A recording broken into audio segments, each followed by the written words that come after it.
Il cartello sociale della provincia di Agrigento esprime soddisfazione per la soluzione individuata al fine di evitare la riduzione del flusso idrico da parte di Sicilia Acque verso il territorio agrigentino, una decisione necessaria che ha scongiurato un grave danno per i cittadini e per l'intero sistema dei servizi essenziali.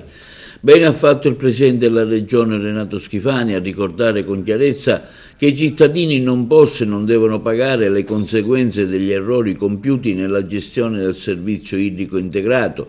È un principio che condividiamo pienamente e che deve guidare ogni scelta futura.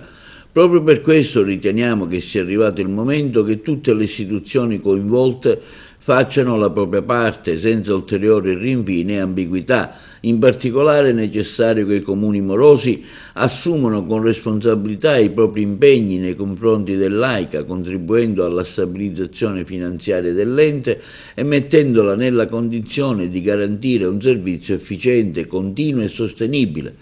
La comunità agrigentina ha diritto a un servizio idrico pubblico, trasparente, efficace, con tariffe eque per l'intera utenza. Questo obiettivo può essere raggiunto solo se ciascun attore istituzionale, regione, deputazione, sindaci e governance dell'azienda collabora con senso di responsabilità e lealtà verso i cittadini. Il cartello sociale di Agrigento continuerà a vigilare affinché non si disperda quanto ottenuto e perché prevalga sempre l'interesse collettivo, la tutela del diritto all'acqua e del futuro dei servizi pubblici nella nostra provincia.